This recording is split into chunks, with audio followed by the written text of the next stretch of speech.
Peux-tu tout changer? Est-ce que tu es de ce genre de personne qui pense que tu peux changer les choses, que tu peux changer les gens, que tu peux changer les temps, que tu peux changer les situations? Tu es en train de tout essayer pour y arriver. Si c'est toi, c'est que cette vidéo est pour toi. Et si tu n'es pas encore abonné, s'il te plaît, abonne-toi pour qu'on puisse se fortifier et grandir ensemble. Tu sais, dans la vie, en fait, on a toujours cette impression que on peut reculer dans le temps et puis changer les choses. On peut faire avec nos efforts, avec notre argent, avec notre temps, avec nos émotions, on peut pousser les gens à changer. Mais est-ce que c'est vrai? Jérémie chapitre 29, verset 11 nous dit, « Car je connais les projets que j'ai formés sur vous, dit l'Éternel, projets de paix et non de malheur, afin de vous donner un avenir et de l'espérance. » Et Isaïe dit, dans Isaïe chapitre 41, verset 10, « Ne crains rien, car je suis avec toi. Ne promène pas tes regards inquiets, car je suis ton Dieu. Je te fortifie, je viens à ton secours. Je te soutiens de ma droite triomphante. » Certaines choses,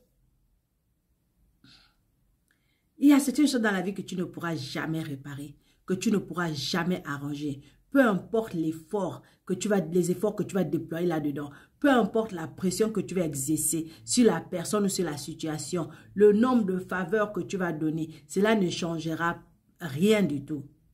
Et si tu continues à forcer et essayer de convaincre cette personne de faire du bien, de changer, de t'aimer, de te donner du temps, non seulement cela apportera plus de stress, plus de frustration, mais aussi tu vas aggraver la situation, tu vas aggraver les choses. C'est pourquoi chez nous on dit toujours, il y a un proverbe qui dit que lorsqu'un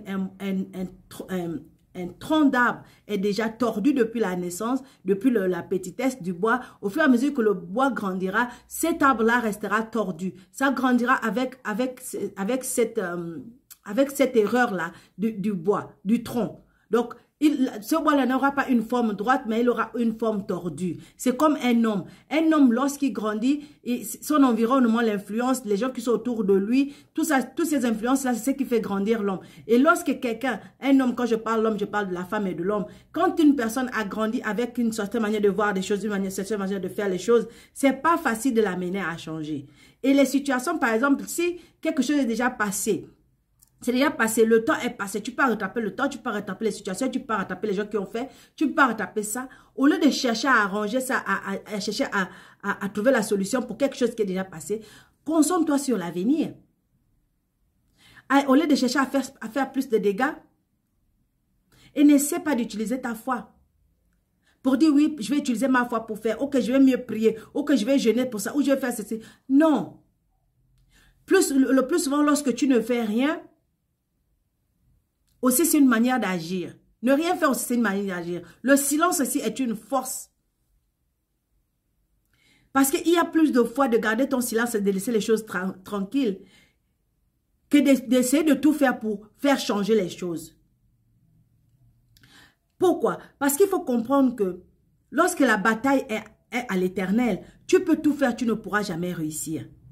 Mais si tu te rends compte que tu as fait ce que tu pouvais, que tu n'as pas pu, laisse ça à l'Éternel. Pourquoi? Parce qu'il dit dans Romains chapitre 12, verset 18, s'il est possible, autant que cela dépend de vous, soyez en paix avec tous les hommes. Ne vous vengez point vous-même, bien-aimés, mais laissez agir la colère, car il est écrit, à moi la vengeance, à moi la rétribution, dit l'Éternel. Donc lorsque tu as essayé et que tu n'as pas pu, fais confiance à ton papa, il va agir pour toi. Il va changer cette situation pour toi. Il va arranger cette situation pour toi. Et si cette personne est appelée à rester dans ta vie, elle va rester à cause de l'Éternel. L'Éternel va faire que cette personne reste. Mais toi, tu gardes ton silence. Toi, tu gardes ta paix.